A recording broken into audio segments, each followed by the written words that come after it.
ನಮಸ್ಕಾರ. ನಾನು ನಿಮ್ಮ ಭಾಗ್ಯನಾರಾಯಣ ಬೊಗ್ಗವರಪು. ನೀವು ನೋಡ್ತಾ ಇದ್ದೀರಿ ಸುದ್ದಿ ಸರ್ಕಲ್. ಧರ್ಮಸ್ಥಳದಲ್ಲಿ ಏನೆಲ್ಲ ನಡೀತಾ ಇದೆ ಅನ್ನೋದು ನಿಮಗೆ ಗೊತ್ತಿರುವಂಥದ್ದೇ ವಿಚಾರ. ಅಲ್ಲಿ ಹೆಣಗಳ ಹುಡುಕಾಟ ನಡೀತಾ ಇದೆ. ಅದೊಂದು ದುರಂತದ ಪ್ರಕರಣ, ಬಟ್ ನಡೀತಾ ಇದೆ. SIT ಆಗಿದೆ, ಎಲ್ಲವೂ ಆಗಿದೆ. ಅದು ಆ ಕಡೆ ನಡೀತಾ ಇದ್ರೆ, ಈ ಕಡೆ ಆ ಪ್ರಕರಣದಲ್ಲಿ ಆ ಒಂದೊಂದು ಹೆಣಕ್ಕೂ ಸಹ ನ್ಯಾಯ ಸಿಗಬೇಕು. ಏನಾಯಿತು, ಹೇಗಾಯಿತು, ಅದು ಹೊರಗೆ ಬರಬೇಕು, ತಪ್ಪಿತಸ್ಥರಿಗೆ ಶಿಕ್ಷೆ ಆಗಬೇಕು ಅಂತ ನ್ಯಾಯಪರವಾದಂತಹ ಪತ್ರಿಕೋದ್ಯಮ ಮಾಡಿಕೊಳ್ತಾ ವರದಿಗಳನ್ನು ಮಾಡ್ತಿದ್ದಂತಹ ಯೂಟ್ಯೂಬರ್ಗಳ ಮೇಲೆ ನಿನ್ನೆ ಹಲ್ಲೆಯಾಯಿತು. ಗಂಭೀರವಾದ ಹಲ್ಲೆಯಾಯಿತು. 4 ಜನ ಯೂಟ್ಯೂಬರ್ಗಳು, 3 ಚಾನಲ್ನ 4 ಜನ ಯೂಟ್ಯೂಬರ್ಗಳು ಆಸ್ಪತ್ರೆ ಸೇರ್ಕೊಳ್ಬೇಕಾಯಿತು. ಆ ಸುದ್ದಿ, ಗೂಂಡಾಗಳು ಯೂಟ್ಯೂಬರ್ಗಳ ಮೇಲೆ ಹಲ್ಲೆ ಮಾಡಿದ್ರು ಅನ್ನುವಂತಹ ಸುದ್ದಿ ಎಲ್ಲ ಕಡೆ ಹಬ್ಬುತ್ತಾ ಇರುವಂತಹ ಸಂದರ್ಭದಲ್ಲಿ ಅದರ ಹಾದಿ ತಪ್ಪಿಸೋದಕ್ಕೆ ಕಾಮಾಂಧರಿಂದ ಏನೋ ಲಾಭವನ್ನು ಪಡೀತಿರುವಂತಹ ಅಜಿತ್ ಹನುಮಕ್ಕನವರ ಸುವರ್ಣ ನ್ಯೂಸ್ನಲ್ಲಿ ಸುಳ್ಳು ಫ್ಲ್ಯಾಶ್ ನ್ಯೂಸ್ ಹಾಕ್ತಾನೆ, ಸುಳ್ಳು ಸುದ್ದಿ ಹಾಕ್ತಾನೆ.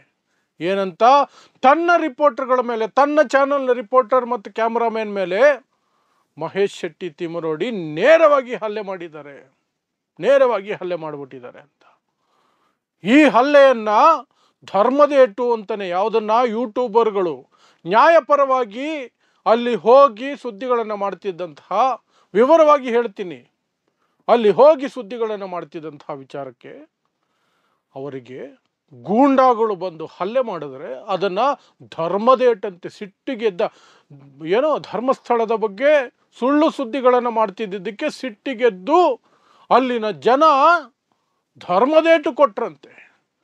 ಎಂಥ ಅಯೋಗ್ಯ ಇವನು, ಎಂಥ ಅಯೋಗ್ಯ ಅಜಿತ್ ಹನುಮಕ್ಕನವರು ಅಲಿಯಾಸ್ ಅಜಿತ್ ಜೈನ್. ಎಂಥ ಅಯೋಗ್ಯ ನೋಡಿ. ಮೋದಿಗೂ ಬಕೆಟ್ ಹಿಡಿತಾನೆ, BJPಗೂ ಬಕೆಟ್ ಹಿಡಿತಾನೆ, ಈಗ ಈ ಕಾಮಾಂಧರಿಗೂ ಸಹ ಬಕೆಟ್ಟು.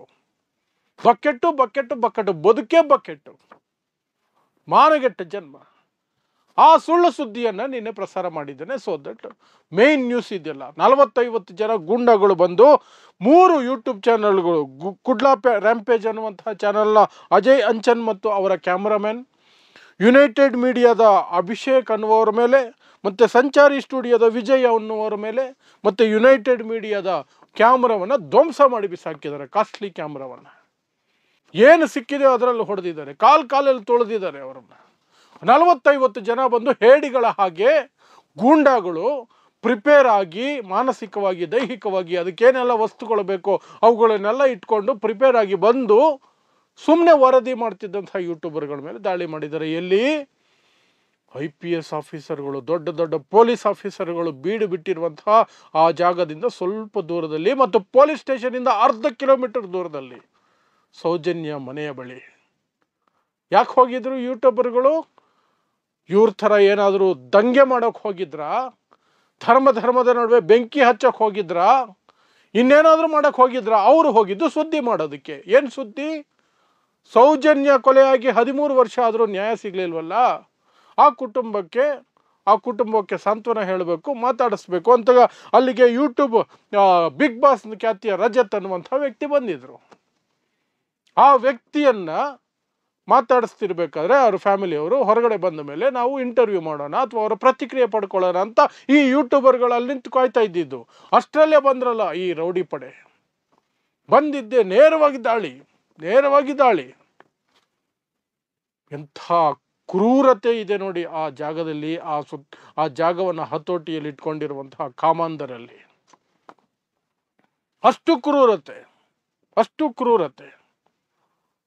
ಆದರೆ ಸಹ ಪತ್ರಕರ್ತರು ಅವರೆಲ್ಲ ಅಂತ ಕರಿಬೇಕು ಆ್ಯಕ್ಚುಲಿ ಅಜಿತ್ ಹನುಮಕ್ಕನವರು, ಅಥವಾ ಇನ್ಯಾವುದೇ ಮಾಧ್ಯಮ, ಎಲ್ಲ ಮಾರ್ಕೊಂಡಿರೋ ಮಾಧ್ಯಮಗಳು, ಮೇನ್ ಸ್ಟ್ರೀಮ್ ಮಾಧ್ಯಮ ಅಂತ ಕರೆಸ್ಕೊಳ್ಳೋದು ಯಾವನು ಸಹ ನ್ಯಾಯದ ಪರವಾಗಿಲ್ಲ. ಎಲ್ಲರೂ ಮಾರ್ಕೊಂಡ್ಬಿಟ್ಟಿದ್ದಾರೆ. ಕಾಮಾಂಧನ ಎಂಜಿಲು ತಿಂದುಬಿಟ್ಟಿದ್ದಾರೆ ಎಲ್ಲರೂ. ಆ ಅಮೇಧ್ಯದಲ್ಲೇ ಹೊರಳಾಡ್ತಾ ಇದ್ದಾರೆ. ಅದರಲ್ಲೇ ಹೊರಳಾಡ್ಕೊಂಡು ದಿನ ಬೆಳಗಾದ್ರೆ ಸುಳ್ಳು.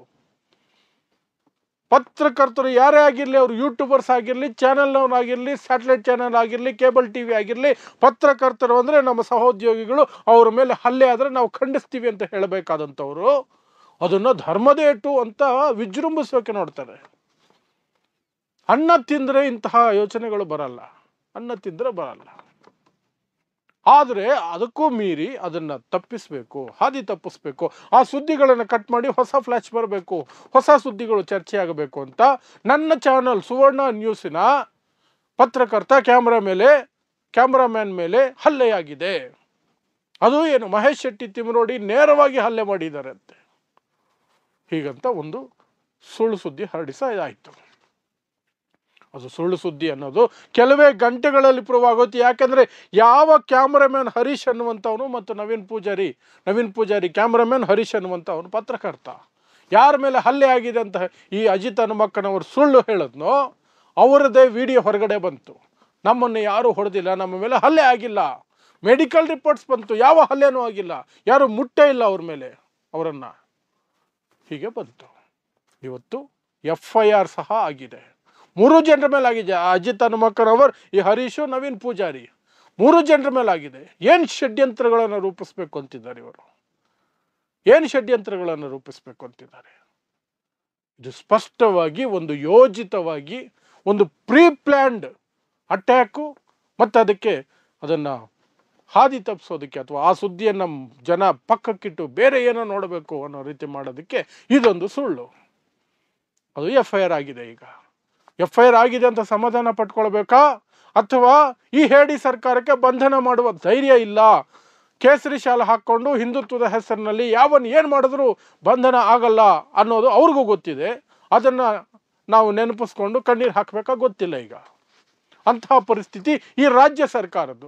ಗೃಹ ಮಂತ್ರಿಗಳನ್ನು ಏನೇ ಕೇಳಿ ನನಗೆ ಗೊತ್ತಿಲ್ಲ, ಮಾಹಿತಿ ಇಲ್ಲ, ತಿಳ್ಕೊಂಡು ಹೇಳ್ತೀನಿ, ಆಮೇಲೆ ಹೇಳ್ತೀನಿ, ನಾಳೆ ಹೇಳ್ತೀನಿ, ನೋಡೋಣ, ಅದು ಹೇಳೋದಕ್ಕೆ ಮಾತ್ರ ಅವ್ರಿಗೆ ಗೊತ್ತಿರೋದು ಒಂದೇ, ಅವ್ರ ಮನೇಲಿ ಯಾವತ್ತು ಸತ್ಯನಾರಾಯಣ ಹೊರತಾ ಇದೆ, ಯಾವತ್ತು ಬ್ರಾಹ್ಮಣರ ಕಾಲಿಗೆ ಬೀಳಬೇಕು, ಆ ವೇಳಾಪಟ್ಟಿ ಕೇಳಿ ಕರೆಕ್ಟಾಗಿ ಹೇಳ್ಬಿಡ್ತಾರೆ. ಅದು ಮಾಹಿತಿ ಮಾತ್ರ ಸಂಪೂರ್ಣವಾಗಿರುತ್ತೆ, ಕಂಪ್ಲೀಟ್ ಡೀಟೇಲ್ಸ್ ಇರುತ್ತೆ ಪರಮೇಶ್ವರ್ ಅವ್ರ ಹತ್ರ. ಅವರ ಇಲಾಖೆ ಮಾಹಿತಿ ಏನಾದರೂ ಕೇಳಿ ಗೊತ್ತಿಲ್ಲ, ಮಾಹಿತಿ ಇಲ್ಲ, ತಿಳ್ಕೊಂಡು ಹೇಳ್ತೀನಿ, ನನಗೆ ತಿಳಿದು ಬಂದಿಲ್ಲ, ಇದನ್ನೇ ಅಡ್ವಾಂಟೇಜ್ ತಗೊಂಡು ಈ ರೌಡಿ ಪಡೆಗಳು ಈ ರೀತಿಯಾಗಿ ಬಹಿರಂಗವಾಗಿ 100 ಕ್ಯಾಮ್ರಾಗಳಿರೋ ಜಾಗದಲ್ಲೇ ಬಂದು ಹಲ್ಲೆ ಮಾಡ್ತಾರೆ, ಗುಂಪು ಕಟ್ಟಿಕೊಂಡು ಬಂದು ಹಲ್ಲೆ ಮಾಡ್ತಾರೆ. They don't care. ಇವರಿಗೆ ಕಾಲು ಮುರಿದ್ರೆ ಎಲ್ರಿಗೂ ಭಯ ಬರುತ್ತೆ ಅಂತ ಹೇಳ್ಕೊಂಡು ಹೊಡೆದಿದ್ದಾರೆ. ಇದು ಧರ್ಮಸ್ಥಳದಲ್ಲಿ ನಿನ್ನೆ ನಡೆದಂತಹ ಹಲ್ಲೆ, ಮತ್ತು ಅದಕ್ಕೆ ಇವತ್ತಾಗಿರುವಂತಹ ನಿನ್ನೆ ರಾತ್ರಿಗೆ ಅಜಿತ್ ಹನುಮಕ್ಕನವರನ್ನುವಂತಹ ಸುಳ್ಳಿಗೆ ಹುಟ್ಟಿರುವವನು ಸುಳ್ಳು ಸುದ್ದಿ ಮಾಡಿದ್ದರ ವಿರುದ್ಧ ಇವತ್ತು ಅಲ್ಲಿ ಗಿರೀಶ್ ಶೆಟ್ಟಿ ಮತ್ತು ಗಿರೀಶ್ ಮಟ್ಟಣ್ಣವರ್ ಹೋಗಿ ಅಲ್ಲಿ FIR ಮಾಡಿಸಿದ್ದಾರೆ, ಸುಳ್ಳು ಸುದ್ದಿ ಪ್ರಸಾರ ಮಾಡಿದ್ದಾರೆ ಅಂತ. ಇದಿಷ್ಟು ಅಪ್ಡೇಟ್ಗಳು.